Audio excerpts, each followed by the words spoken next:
నమస్తే, welcome to Disha TV.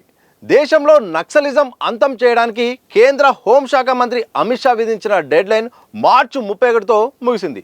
చివరి రోజున మరో 44 మంది మావోయిస్టులు లొంగిపోయారు. ఛత్తీస్గఢ్లో 35 మంది, మహారాష్ట్రలోని గడ్చిరోలిలో 9 మంది నక్సలైట్లు ఆయుధాలు వీడి జనజీవన స్రవంతిలో కలిశారు. కేంద్రం విధించిన డెడ్లైన్ ముగిసిన నేపథ్యంలో పలు రాష్ట్రాలు మావోయిస్టుల నుండి విముక్తి పొందినట్టుగా ప్రకటించుకున్నాయి. మావోయిస్టు పార్టీ పొలిట్ బ్యూరో కేంద్ర కమిటీ లేదని, వారంతా లొంగిపోయారని, కొంతమంది అరెస్ట్ అయ్యారని లేదా ఎన్కౌంటర్ అయ్యారని కేంద్ర హోంశాఖ మంత్రి అమిత్ షా పార్లమెంట్లో అన్నారు.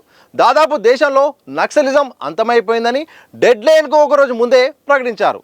తమ రాష్ట్రంలో నక్సలిజం లేదని మొన్నే ఆంధ్రప్రదేశ్ ప్రకటించింది. తమ రాష్ట్రం నుండి ఉద్యమంలో చాలా తక్కువ సంఖ్యలో మాత్రమే మావోయిస్టులు ఉన్నారని తెలంగాణ తెలిపింది. సుమారు డజను మంది నక్సలైట్లు మిగిలారని, వారి లక్ష్యంగానే ఆపరేషన్ చేపడతామని ఒడిశా పేర్కొంది. డెడ్లైన్తోనే నక్సలైట్ల లొంగుబాటు కార్యక్రమం ముగిసిందని, ఇక లొంగుబాట్లకు అవకాశం లేదని, ఉన్నవారిని ఎన్కౌంటర్ చేయడమే మిగిలిన లక్ష్యమని ఒడిశా ఏడీజీపీ సంజీవ్ పాండా స్పష్టం చేశారు. ఇక కేంద్రం విధించిన డెడ్లైన్ చివరి రోజున ఛత్తీస్గఢ్, మహారాష్ట్రలో 44 మంది మావోయిస్టులు లొంగిపోయారు. ఒక్క బీజాపూర్లోనే 25 మంది మావోయిస్టులు లొంగుబాటు పట్టారు. కాగా మహారాష్ట్రలోని గడ్చిరోలిలో 9 మంది మావోయిస్టులు గడ్చిరోలి పోలీసులు, సిఆర్పిఎఫ్ అధికారుల సమక్షంలో లొంగిపోయారు.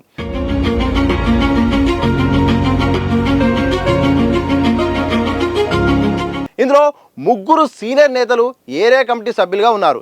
ఈ లొంగుబాట్లలో భారీ ఆయుధాలను నక్సలైట్ల నుండి పోలీసులు సరెండర్ చేసుకున్నారు. మావోయిస్ట్ ఉద్యమం మన దేశంలో 6 దశాబ్దాల పాటు సాగింది. తొలినాళ్లలో విశేష ప్రజాదరణతో పెద్ద ఎత్తున వ్యాపించింది. దాదాపు డజను రాష్ట్రాలకు విస్తరించిన ఉద్యమం క్రమంగా 3-4 రాష్ట్రాలకు పరిమితమైంది. పీక్ స్టేజ్లో 126 జిల్లాలో కార్యకలాపాలు సాగించిన మావోయిస్టు పార్టీ దండకారణ్యంలో కొన్నాళ్ళు సామంత ప్రభుత్వాన్ని నడిపించింది. కాగా 2019లో దేశంలో మావోయిజాన్ని పూర్తిగా అంతమొందించాలని కేంద్రం ఒక నిర్ణయాన్ని తీసుకుంది. 2024లో ఛత్తీస్గఢ్లో బీజేపీ ప్రభుత్వం ఏర్పడ్డాక ఆపరేషన్ కగార్ అనూహ్య వేగాన్ని అందుకుంది. 2 ఏళ్ల ముందుగానే కేంద్ర హోంశాఖ మంత్రి అమిత్ షా డెడ్లైన్ విధించారు. 2023లో ఆపరేషన్ కగార్ మొదలుపెట్టగా మావోయిస్టు పార్టీకి దెబ్బ మీద దెబ్బ తగులుతూ వచ్చింది. పార్టీని దాదాపు అంతమొందించే లక్ష్యంలో ఈ ఆపరేషన్ సఫలమవగా ఈ ఏడాది ఏప్రిల్ 21 నుండి మే 11 మధ్య కర్రెగుట్టను టార్గెట్గా చేపట్టిన ఆపరేషన్ బ్లాక్ ఫారెస్ట్లో party chief Nambala Keshavarao encounter ఒక పెద్ద కుదుపు. ఆ తర్వాత ఆంధ్రప్రదేశ్లో most wanted Maoist commander Hidma ఎన్కౌంటర్తో పార్టీకి మరో గట్టి దెబ్బ తగిలింది. కగారు ఆపరేషన్లో భాగంగా జరిగిన ఎన్కౌంటర్లలో నంబాల, చలపతి, వివేక్, గౌతమ్, అలాగే గాజల రవి, భాస్కర్, కట్ట రామచంద్రారెడ్డి, కదిరి సత్యనారాయణ రెడ్డి, హిడ్మా, గణేష్ ప్రయాగ్లో మరణించగా సోను ఆసన్న దేవ్జీ, మల్ల రాజిరెడ్డి వంటి అగ్రనాయకత్వం లొంగిపోయింది. దీంతో మావోయిస్టు పార్టీకి నాయకత్వం దాదాపు లేకుండా పోయింది. దీంతో కింది స్థాయి కేడర్లు కూడా పెద్ద ఎత్తున లొంగుబాట పట్టారు. మరోవైపు డెడ్లైన్ లోపు మావోయిస్టు పార్టీ క్రియాశీలక నాయకత్వం దాదాపుగా లేకుండా పోయింది. అక్కడక్కడ కొన్ని కేడర్లు ఉన్న స్వల్ప కాలంలోనే వారంతా లొంగిపోవడమో లేదా ఎన్కౌంటర్ అవ్వడమో జరిగిన పరిస్థితులు ఉన్నాయి. దాదాపుగా ప్రస్తుతం దేశంలో మావోయిస్టు పార్టీ ఉనికి లేదని స్వయంగా కేంద్ర హోంమంత్రి అమిత్ షానే చెప్పారు. అయితే ఫార్మల్గా త్వరలోనే ప్రకటిస్తామని పేర్కొన్నారు. ఈ నేపథ్యంలోనే ఇంకా అజ్ఞాతంలో ఉన్న మావోయిస్టు పార్టీ కీలక నేతలు గణపతి, మిసిర్ బెస్రా, పసునూరి నరహర్ల చుట్టూ ఆసక్తి నెలకొన్నది. మావోయిస్టు పార్టీ మాజీ చీఫ్ గణపతి అడవిలో లేడని, పట్టణ ప్రాంతంలోనే ఉండి ఉంటాడని తెలంగాణ పోలీసులు పేర్కొన్నారు. ఇలా మొత్తానికి ఆపరేషన్ కగార్ చుట్టూ కూడా కొంతకాలంగా గత 2 ఏళ్ల కాలంగా కేంద్ర హోంశాఖ అయితే మాత్రం పూర్తి స్థాయిలో దృష్టి పెట్టింది. వేలాది మంది బలగాలను కూడా మొత్తం కూడా ఎక్కడైతే మావోయిస్టు ప్రభావిత ప్రాంతాల్లో కూడా కేంద్రీకరించింది. 2 ఏళ్లలో కూడా ఇటు లొంగుబాట్లకు, ఇటు అరెస్టులకు, ఎన్కౌంటర్లకు వేదికగా కూడా ఈ యొక్క ఆపరేషన్ అయితే కొనసాగింది.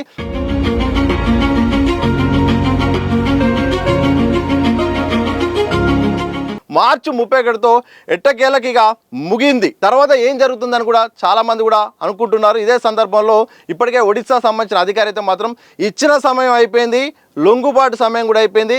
ఇక ఎదురు కాల్పులే ఇక ఎన్కౌంటర్ల లక్ష్యంగా పనిచేస్తామని కూడా ఆయన సంచలన వ్యాఖ్యలు చేశారు. కేంద్రం ఎలాంటి ప్రకటన అఫీషియల్గా చేయబోతుంది అనేది కూడా అందరూ కూడా ఎదురు చూస్తున్నారు. ఇదే సందర్భంలో ఇంకా లొంగిపోయిన చాలామంది ఉన్నారు, లొంగిపోవాల్సిన వాళ్ళు చాలామంది ఉన్నారు, చాలామంది కూడా ఇంకా అడవిలో కొంతమంది ఉన్నారు. తెలంగాణ క్యాడర్ సంబంధించిన వాళ్ళు కూడా ముఖ్య నేతలు కూడా ఉన్నారు. ఇప్పటికే రాష్ట్ర డీజీపీ కూడా పిలుపునిచ్చారు.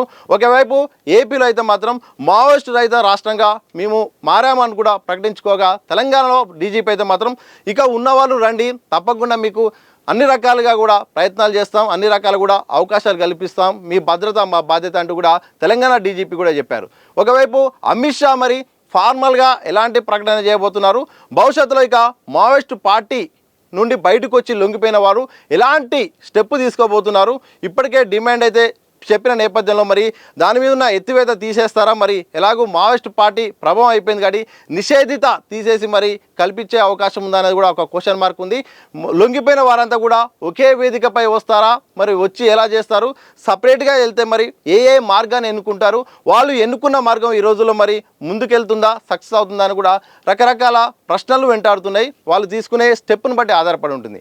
ఏదేమైనప్పటికీ కూడా కేంద్ర ప్రభుత్వం గతంలో ఎన్నడూ లేని విధంగా అయితే మాత్రం ఆపరేషన్ ఖగార్ చేపట్టింది. మావోయిస్టు పార్టీకి సంబంధించిన కీలక అగ్రనేతలు అలాగే పార్టీని మొత్తం లక్ష్యంగా చేసుకున్నది.